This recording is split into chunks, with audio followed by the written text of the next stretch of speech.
Olá, que bom estarmos juntos mais uma vez. Hoje é domingo.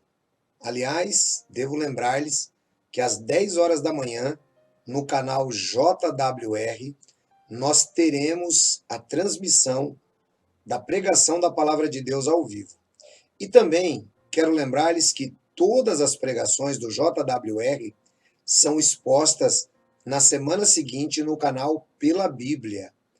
Elas já vêm editadas, né, com imagens, fantástico, para você se deleitar na palavra de Deus. Então, se inscreva lá no nosso canal Pela Bíblia, tá bom? Deus abençoe vocês. Vamos trabalhar o nosso texto de hoje. Efésios capítulo 4, versículo 3, está escrito: façam todo o esforço para conservar a unidade do Espírito, pelo vínculo unificador da paz. É nesse texto que eu quero meditar com você hoje.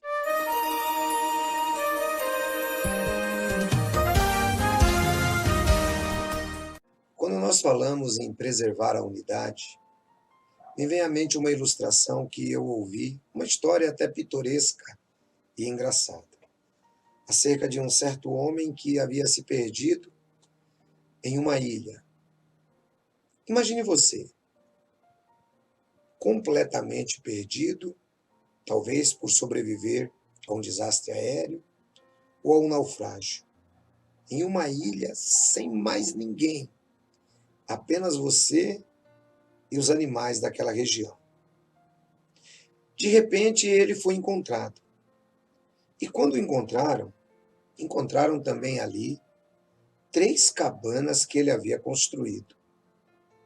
Mas, se afinal ele estava sozinho, por que é que ele tinha ali 3 cabanas? Então, suscitou-se a curiosidade. Por que 3? Se você estava perdido e sozinho nesta ilha. Então ele aponta para a primeira. E ele diz: essa daqui é a minha casa.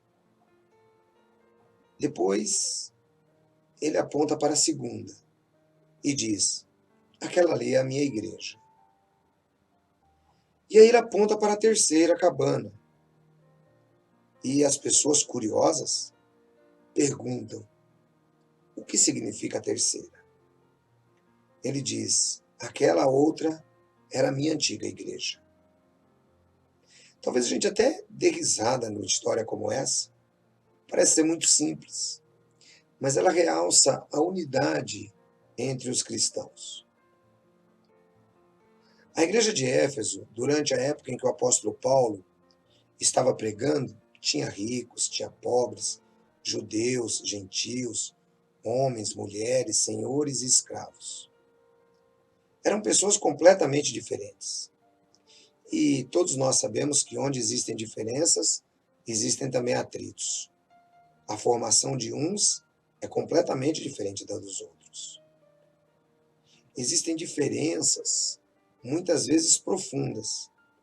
E Paulo expressa a preocupação para com aquela igreja, que apesar das diferenças, a unidade no espírito era essencial. Veja que no capítulo 4, versículo 3, que nós lemos, Paulo disse para eles serem ávidos em produzir ou organizar a unidade. Ele lhes disse que se esforçassem, que preservassem a unidade do espírito no vínculo da paz. Veja, havia necessidade de esforçar-se, o que significa muitas vezes abrir mão dos nossos gostos, para poder preservar a unidade com outros irmãos. A unidade, ela já existe, porque nós estamos unidos como um só corpo, em um só espírito, na doutrina do Salvador Jesus. Se a unidade já existe, nós precisamos apenas mantê-la. Nós não podemos estar acima da unidade cristã. De que maneira nós mantemos a nossa unidade? Quando nós expressamos as nossas opiniões com convicções, embora diferentes, mas com humildade, gentileza e paciência, e não impomos as nossas opiniões aos outros, mas deixamos que cada um tire as suas próprias conclusões a partir da graça que lhe foi dada pelo Espírito Santo de Deus. Como é que nós mantemos a unidade? Mantemos a unidade porque entendemos que a centralidade é Cristo. E às vezes os assuntos periféricos que circundam certas doutrinas, para nós pouco importam. O que nós nos apegamos são os assuntos centrais da doutrina cristã, como é o caso da salvação em Cristo Jesus. Como é que nós mantemos a unidade? Mantemos a unidade por conservar a nossa igreja, o grupo em que nós estamos. Quando eu me refiro à igreja, não necessariamente eu me aplico a uma placa denominacional, mas talvez a igreja que esteja na sua casa, com pessoas com quem você já está estudando a Bíblia. Como é que nós mantemos a unidade? Mantemos a unidade por evitar tropeços em relação a outros grupos que nós tão pouco conhecemos, mas simplesmente ouvimos as pessoas difamarem através da internet. Como é que nós mantemos a unidade? Mantemos a unidade quando entendemos que nós estamos unidos em Cristo, porém teremos o nosso julgamento individual e não temos o direito de apontar ou julgar outros, não importa quão grave sejam os delitos ou os erros desses irmãos. Isto é a Igreja de Jesus Cristo. Não me refiro a tratarmos na apologética quando nos referimos a seitas ou coisas parecidas. Me refiro ao ambiente em que vivemos. O Espírito Santo nos dará o poder para reagirmos com amor quando se trata das nossas discordâncias. Nós não vamos valorizar mais o nosso ponto de vista, estragando assim aquilo que nós já temos, que é a unidade. Paulo diz: esforçando-vos diligentemente para preservar a unidade. Vencer os meus gostos pessoais preserva a unidade.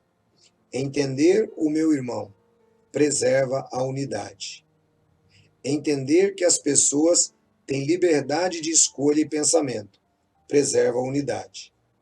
O que não preserva a unidade é quando eu quero desenvolver a síndrome de Deus, julgar, apontar e achar que tudo tem que ser do meu jeito. Portanto, está aqui um grande conselho: esforce-se para manter diligentemente a unidade através do Espírito Santo de Deus.